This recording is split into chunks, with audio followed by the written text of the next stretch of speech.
Hi හැම දෙනාටම සාදරයෙන් පිළිගන්නවා මගේ YouTube channel එකට. ඉතින් මේක තමයි Naruto timeline එක explain කරන video series එකේ 3 වෙනි episode එක. ඉතින් අද video එකට යන්න කලින් මට ඔයගොල්ලන්ට දේවල් කීපයක් කියන්න තියෙනවා. හරිද? එකක් තමයි අපි දැන් 1k subscribe ගන්න ළඟයි. ඉතින් ඔයගොල්ලන්ගේ අතේ වැඩේ තියෙන්නේ ඔයගොල්ලෝ ඉතින් මට sub කරලා ඕනි කොල්ලෝ ටික. හරිද? කොල්ලෝ කෙල්ලෝ. ඊට පස්සේ මට තව දෙයක් කියන්න තියෙනවා. මම හිතුවා මේ පාර try කරලා බලන්න. දැන් සාමාන්‍යයෙන් මොකක් හරි කතාවක් කියද්දී නිකන් ලිඛිත භාෂාවෙන් කියද්දී අහගෙන boring නිට්ටයක් මම try කරන්න හිතුවා මේ වීඩියෝ එකේ විතරක්වත්. ඔයගොල්ලෝ කියන්න කමෙන්ට් එකක් දාලා මට. කොහොමද අපි normal කතා කරන විදියට කතාව කියාගෙන ගියොත් කවුල්ද කොහොමද කියලා මට පොඩ්ඩක් කියන්න. හරිද? ඉතින් ඔගොලො කලින් එපිසෝඩ් එක බැලුවනම් අනිවාර්යෙන් ඔයගොල්ලන්ට මතක ඇති අපි හිටපු තැන. ඉතින් ඔයගොල්ලෝ මේ කලින් එපිසෝඩ් එක බලලා නැතුව මේ එපිසෝඩ් එක බලනවා නම් මම කියනවා ඔයගොල්ලෝ ගිහිල්ලා පළවෙනි එකයි දෙවෙනි එකයි බලලා එන්න තුන්වෙනි එක බලන්න. ඔයගොල්ලන්ට තේරෙයි එතකොට අපි මේ ටයිම්ලයින් එකේ කොයි හරියද හරියටම ඉන්නේ කියලා. මදරවුචිහයි හසිරමා සෙන්ජු එකතු වෙලා ඔයගොල්ලන්ට මතකයි හැදුවා මේ ගම්මානය. ඉතින් මේ ගම්මානයේ සම්පූර්ණයෙන් මරමුණ උනේ යුද්ධ නැතුව මේ ක්ලෑන් වලට සමගියෙන් ඉන්න එක.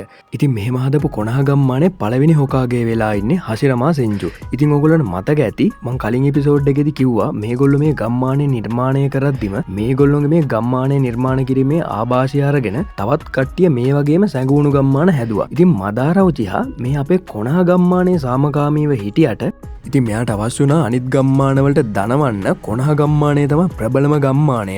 ඕගොල්ලොත් මේ ගම්මානයට යටත්ව ඉන්න ඕනේ කියලා. ඉතින් එහෙම යටත් වෙන්නේ නැති ගම්මානවලට මෙයා ගිහිල්ලා පහර දෙන්න පටන් ගත්තා මෙයාගේ බලය යොදාගෙන. ඉතින් මෙන්න මේ හේතුව හින්දා ටික කාලෙකින් මේ ගම්මාන අතර ශිනොබිවරුන්ගේ යුද්ධයක් ඇති වෙන්න පටන් ගත්තා. ඔයගොල්ලන්ට මතක ඇති සෙන්ජු ක්ලෑන් එකයි උචිහා ක්ලෑන් එක අතර ඉස්සර යුද්ධ තිබ්බා. දැන් මේගොල්ලෝ මේ එකතු වෙච්ච වැටෙන් මේ ක්ලෑන් දෙක අතර යුද්ධ නැවතුණාට මේ මදාර කරන වැඩේ හින්දා මේගොල්ලොන්ගේ සහ අනිත් විලේජ් අතර යුද්ධයක් ඇති වෙනවා. ඉතින් මේ වැඩේට අපේ හසිරමා සෙන්ජු එච්චර කැමති වෙන්නේ නැහැ.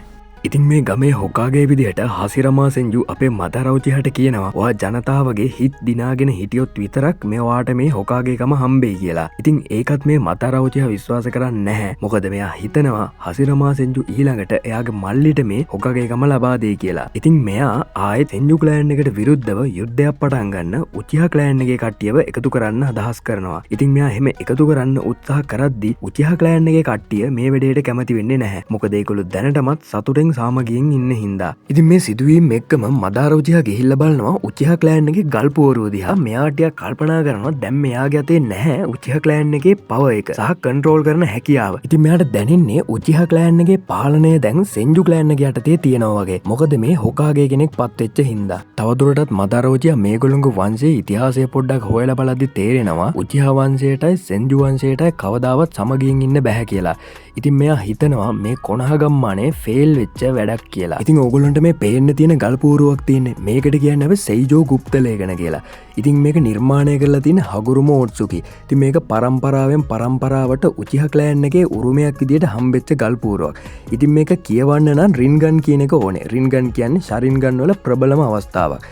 ඉතින් මේක මංගේ කිව් ශරින්ගන් හරි තියෙනවා නම් මේක අර්ධ වශයෙන් විකේතනය කරගන්න පුළුවන්. ඉතින් මේකේ ගොඩක් රහසිගත දේවල් ලියලා තියෙනවා. මම මේ කතාවට අදාළ වෙන දේ විතරක් දැන් කියන්න. ඉතින් මේකේ අදාළ වෙන දේ තමයි මේකේ ලියලා තියෙනවා රින්ගන් අවදි කරන්න එපා කියලා. ඉතින් සරලවම කිව්වොත් මේකෙන් කරලා තියෙන්නේ හගුරුමෝට්සුකි මේ කරන වැඩේ ඩිමෝටිවේට් කරලා. ඉතින් මේ රින්ගන් එකෙන් පුළුවන් තව නැති වෙච්ච මිනිස්සෙට එහෙම නැත්නම් මැරිච්ච මිනිස්සෙට නැවත පණ උනක් දෙන්න පුළුවන්. ඉතින් මේකට ගොඩක් චක්‍රවැය වෙනවා. ඉතින් මේ වගේ දේවල් හින්දා තමයි සහ ප්‍රධාන වශයෙන් කකුයව අවදි කරන්න ඕනේ නැති හින්දා තමයි හගුරුමෝට්සුකි මේ රින්ගන් අවදි කරන එක ඩිමෝටිවේට් කරලා තියෙන්නේ. ඉතින් මම කිව්වා වගේ සෙයිජෝ ගුප්ත ලේඛන කියවන්න රෙනින් ගන්න ඕනේ. ඉතින් මේ රෙන්ගන් නැති හින්දා මංග කිව් ශරින්ගන් හරි සාමාන්‍ය ශරින්ගන් වලින් හරි මේක සාමාන්‍යයෙන් භාගයට විකේතනය කරගන්න පුළුවන්. ඉතින් මේක දකිනවා අපේ මදාරවුචිහා. ඉතින් මේක ලියලා තියෙන විදිහට එයාට පේන්නේ මේ රින්ගන් අවදි කරොත් ලෝකයට සාමය ගේන්න පුළුවන් කියලා. ඉතින් හැබැයි ඇත්තට මේ රින්ගන් වල කතාව එහෙම නෙවෙයි ලියලා තින්නේ. ඉතින් මේක මේ විදිහට වෙනස් කරන්නේ අපේ බ්ලැක් සෙට්සු. ඉතින් බ්ලැක් සෙට්සුට ඕනේ එකම දේ ඔයගොල්ලෝ දන්නවනේ කගුයව අවදි කරන එක කියලා. ඉතින් මදරවුචිහා හිතනවා මේ රින්ගන් අවදි කරොත් මෙන්න මේ ලෝකයට සාමය ගේන වැඩේ කරන්න පුළුවන් කියලා. ඉතින් මේ කාරණාටික දැනගත්තට පස්සේ මදාරවුචිහා තීරණය කරනවා ගමෙන් යන්න. ඉතින් මෙයා කියලා යන්නේ ඇවිල්ලා මේ ගම විනාශ කරලා දානවා කියලා. ඉතින් මේකට හේතුව තමයි මෙයාගේ ක්ලෑන් එකේ කට්ටියත් මෙයත් එක්ක එකතු වෙච්ච නැති එක.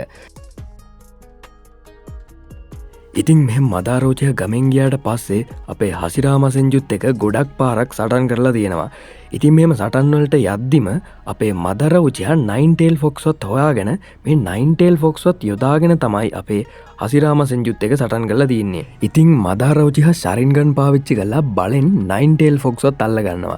ඉතින් මේ නයින්ටේල් ෆොක්ස්වත් අල්ලගත්තර පස්සේ මෙයා එන්නේ කොනහගම්මානය සහ හසිරාම සෙන්ජු ඇතුරු සෙන්ජු ක්ලෑන් එකට පහර දෙන්න. ඉතින් මේගොල්ලන්ට පේන තැන තමයි එන්ඩ් ඔෆ් වැලි. එහෙම නැත්නම් අවසානයේ නිම්නය. මේ නිම්නයේදී තමයි මේ දෙන්නගේ සටන් වල අන්තිම සටන තිබිලා තින්නේ. ඉතින් මේ පේන ඔගොල්ලොන්ට පිළිම දෙකක් මේ දෙකේ අත්වලින් ඔගොල්ලොන්ට පේනද සංඥාවක්. මේ සංඥාවෙන් කියවෙන්නේ ශිනොබිවරු සටන් කරන්න කලින් කරන හස්තමය සංඥාවක්. ඉතින් මේ එන්ඩ් ඔෆ් වැලි වල සිද්ධ වෙන මතරගේ හසිරමා සෙන්ජුගේ සටන සුපිරිම සටනක්. ඔගොල්ලන්ට මම පළවෙනි එපිසෝඩ් එකේ කිව්ව මතක ඇති අසුරයි ඉන්ද්‍රයි කියලා දෙන්නෙක්. ඉතින් මේ දෙන්න තමයි මේ සෙන්ජු ක්ලෑන් එකයි උචිහා ක්ලෑන් එක නිර්මාණය කරේ. මේ දෙන්නගේ මේ පරස්පර මත හින්දා තමයි මේ ක්ලෑන් අතර සටන් පටන් ගත්තේ. ඉතින් මේ දෙන්නගේ පුනරුත්පත්තියක් විදිහටත් කියනවා මේ මදර උචිහා සහ හසිරාම සෙන්ජු. ඉතින් කොටින්ම කිව්වොත් මේ දෙන්න මේ නින්ජා ලෝකේ සුපිරිම නින්ජලා දෙන්නෙක්. පට්ටම බලයක් තියෙන නින්ජලා දෙන්නෙක්. ඉතින් මේ දෙන්නගේ සටන සුපිරියටම යනවා. අන්තිමේදී හසිරාම සෙන්ජු ෆුඩ් ක්ලෝන් එකක් පාවිච්චි කරලා අපේ මදර උචිහාව රවට්ටලා පිටිපස්සෙන් ඇවිල්ලා කඩුවකින් ඇනලා මරනවා. ඉතින් මැරෙද්දි මදරවචිහා හසිරමා සෙන්ජුගේ අතේ මස් කෑල්ලකුත් හපාගෙන තමයි මැරෙන්නේ. ඉතින් මේකට හේතුවත් මං ඉස්සරහට කියන්නම්.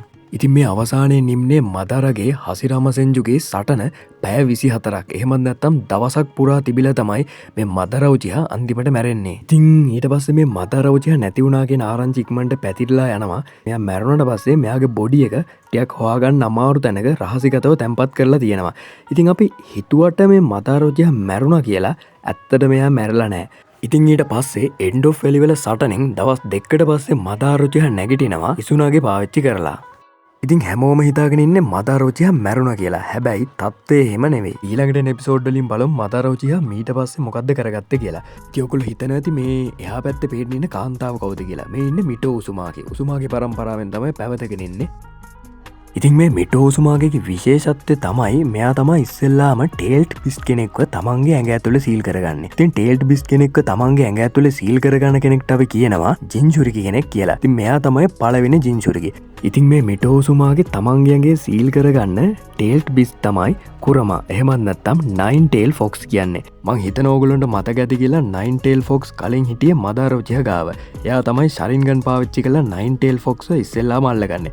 ඉතින් අර එන්ඩ් ඔෆ් වැලිගේ සටනෙන් පස්සේ මේ නයින්ටේල් ෆොක්ස්ව අල්ලගන්නවා හසිරමා සෙන්ජු. නයින්ටේල් ෆොක්ස්ව අල්ලගත්ත විදිහටම හසිරමා සෙන්ජු අනිත් තැන්වලටත් ගිහිල්ලා ඉතුරු ටේල්ට් බිස්ලා 8 දෙනාවත් අල්ලගන්නවා මෙහෙම. ඉතින් මං කිව්වා එක එක රාජ්‍යවල තවත් බිහි වුණා කියලා මේ වගේ නින්ජා ගම්මාන.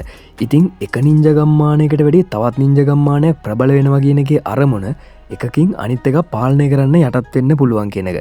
ඉතින් මේවා සමාන මට්ටම් වල බලයන් විහිදලා තිබ්බොත් තමයි සටනක් නැතුව තියෙන්නේ. ඉතින් මෙයාගේ සහෝදරයා ටොබිරමා සෙන්ජු කියනවා මේ අල්ලගත්ත සත්තු ටික මේ අල්ලගත්ත ටේල්ට් බිස්ලා ටික සමානව බෙදලා දෙන්න කියලා අනිත් නේෂන් වලටත්. ඉතින් මේ කාලේ තිබිලා තියෙන ප්‍රධාන ශිනොබි රාජ්‍ය පහක්. මේවැ නායකයෝ තමයි හොකාගේවරු. ඉතින් මේ හොකාගේවරු අතර තියෙන සමුළුවට කියන්නේ කේජ් සමුළුව කියලා. ඉතින් මේ හොකාගේවරු කතා කරගත්ත විදිහට මේ ශිනොබි රාජ්‍යයන් පහට ටේල්ට් බිස්ලා බෙදලා දෙනවා. ඉතින් මේ හින්දාම තමයි පටන් ගන්නේ පළවෙනි ශිනොබි ලෝක යුද්ධය. ඉතින් මේ යුද්ධයේ ඉදිරි පෙළේදී හසිරමා සෙන්ජු මැරෙනවා. ඉතින් මේ හසිරමා සෙන්ජුලා කරගත්ත ප්‍රධාන වැරද්ද තමයි මේ ටේල්ට් බිස්ලා බෙදලා දුන්න එක. ඉතින් මේ විදිහට ෆයර් නේෂන් එකේ නින්ජා ගම්මානයේ වෙච්ච කොනහ ගම්මානයේ පළවෙනි හොකාගේ මැරෙනවා. ඉතින් හසිරමා සෙන්ජුගේ මරණයෙන් පස්සේ කොනහ ගම්මානයේ ඊළඟ හොකාගේ විදිහට පත් වෙන්නේ හසිරමා සෙන්ජුගේ මල්ලි. අපි යන ඊළඟ වීඩියෝ එකෙන් හම්බෙමු. මම අර වීඩියෝ එකේ මුලදී කිව්ව දේවල් වලට ඔයගොල්ලන්ට අදහස් තියෙනවා නම් මට කමෙන්ට් එකක් දාන්න. හරිද? ඊළඟට මට කියන්න තියෙන දේ තමයි අපි 4 වෙනි එපිසෝඩ් එකෙන් හම්බෙමු.